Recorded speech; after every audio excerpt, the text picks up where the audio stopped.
Panorama group, जो सोचता है वो करता है। नमस्कार, एक बार फिर से आपका बहुत बहुत स्वागत करते हैं, अभिनंदन करते हैं। और अंदर की खबर ये है कि जिस तरह से बिहार में राजनीतिक उथल पुथल मचा हुआ है, हालांकि देखने से सब कुछ शांत नज़र आ रहा है, लेकिन बयानों के आधार पर यदि आप देखें तो कहीं ना कहीं ये बात साफ नज़र आ रही है कि बिहार की राजनीति में भीतर ही भीतर काफ़ी बवंडर मचा हुआ है। और ये बवंडर खास करके देखा जाए तो INDIA गठबंधन या बिहार की महागठबंधन की सरकार जो चल रही है उसमें ज़्यादा है। इसको लेकर के एक बात तो साफ नज़र आ रही है कि आने वाले 2024 के चुनाव की बात कर लें या वर्तमान सरकार की बात कर लें, दोनों तरफ से कहीं ना कहीं लालू प्रसाद और नीतीश कुमार नीति निर्धारक के रूप में सामने से खड़े नज़र आ रहे हैं। एक तरफ जहां नीतीश कुमार चुप्पी साध करके बैठे हैं, वहीं लालू प्रसाद लगातार कई दलों से बातचीत कर रहे हैं। जहां एक तरफ INDIA गठबंधन इस देश में नरेंद्र मोदी और भारतीय जनता पार्टी के विरुद्ध गैर भाजपाई दलों का संगठन पूरी तरह से एक्टिव करने की कोशिश की जा रही है, वहीं कई ऐसी बातें सामने आ रही हैं जिनको लेकर के कहा यह जा रहा है कि लालू प्रसाद ने जब एक्शन लेना शुरू किया तो नीतीश कुमार एंगल चेंज करने शुरू कर चुके हैं। आपको बता दें कि अंदर की खबर यह है कि लालू प्रसाद के रहमो करम पर कहीं ना कहीं कांग्रेस टिकी हुई है। ये कोई पहली बात नहीं है, इससे पहले भी आपने देखा होगा कि किस तरह से बिहार कांग्रेस पूरी तरह से लालू प्रसाद के रहमो करम पर है और लालू प्रसाद जिस तरह से उसे स्टीयरिंग घुमाते हैं, कांग्रेस घूमती है।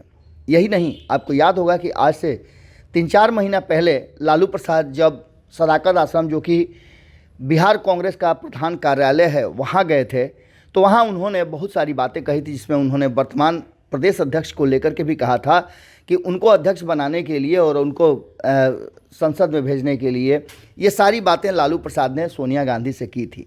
अब इसका मायने आप समझ सकते हैं कि कांग्रेस में होने वाले फैसले में लालू प्रसाद की भूमिका कितनी होती है। लेकिन अब जो वर्तमान परिस्थितियां बनी हैं उसमें लालू प्रसाद ने अपने प्रयास तो किया, लेकिन उस प्रयास का उल्टा असर होना शुरू हो चुका है। एक तरफ जहां लालू प्रसाद के प्रयास सामान्य लग रहे थे, वहीं हमने आपको बताया था कि जब पटना में INDIA गठबंधन की मीटिंग हुई थी और उन्होंने जिस तरह से राहुल गांधी को बताया था कि उनकी शादी की चर्चा की थी, उनकी शादी में बारातियों की चर्चा की थी, वो अब पूरी तरह से साफ दिख रहा है कि वो राजनीतिक शादी थी और राजनीतिक बाराती की बात थी। एक तरफ जहां मल्लिकार्जुन खड़गे को संयोजक चुना गया पिछली मीटिंग में, उसके बाद से बहुत कुछ INDIA गठबंधन में बदला है और बहुत कुछ यहाँ तक बदला है कि महागठबंधन और INDIA गठबंधन में क्या होगा।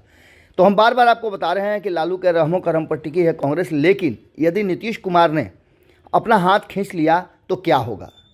आपको याद होगा कि 2015 में भी इसी तरह की बात हुई थी। लालू प्रसाद चाहते थे कि कांग्रेस को कम सीटें मिले और RJD और JDU आपस में अधिक सीटें बांट ले, लेकिन तब हस्तक्षेप जो है वो नीतीश कुमार ने किया था और लालू प्रसाद को 41 सीट देने के लिए मजबूर होना पड़ा था। ये कहानी बहुत पुरानी हो गई, लेकिन वर्तमान एक कहानी और कही जा रही है, जिसमें अगर सीट शेयरिंग का समझौता नीतीश कुमार के रहते INDIA गठबंधन की बिहार में हुई तो ऐसी स्थिति में कांग्रेस को अपनी कई सीटों से हाथ धोना पड़ सकता है। ये परिस्थितियां बनी हैं कि यदि नीतीश कुमार ने हाथ खींच भी लिया तब भी कांग्रेस की स्थिति सामान्य नहीं रहेगी। 2019 में भी देखा गया था कि 9 सीटों पर कांग्रेस लड़ी थी। हालांकि प्रतिष्ठा लोकसभा में जाने का बचाया था सिर्फ कांग्रेस ने ही उस गठबंधन का, लेकिन अब जो वर्तमान परिस्थिति बनी है उसमें देखा यह जा रहा है कि नीतीश कुमार ने जैसे ही हाथ लिया खींचा, उसके बाद से बहुत कुछ बिहार में बदल जाएगा इस गठबंधन का। अब देखना दिलचस्प होगा कि लालू प्रसाद का एक्शन क्या रंग दिखाता है। जुड़े रहिएगा भारत लाइव के साथ। बहुत बहुत धन्यवाद। पनोरमा ग्रुप, जो सोचता है वो करता है। अगर ये वीडियो पसंद आई और वह बिहार के राजनीति और बिहारियत से सरोकार रखेनी तो सब्सक्राइब बटन दबा के चैनल के सब्सक्राइब कर ली। ओजे एगो घंटी बा, ओकरा बटन दबा देला से कुल सटीक और मारक खबर रुआ मुफ्त में मिल जाई। अगर रुआ पत्रकारिता के हमनी के नया प्रयोग में सहयोग कर चाहतानी तो ज्वाइन बटन दबा दी। पेटीएम नंबर नोट कर ली 9386816700। धन्यवाद।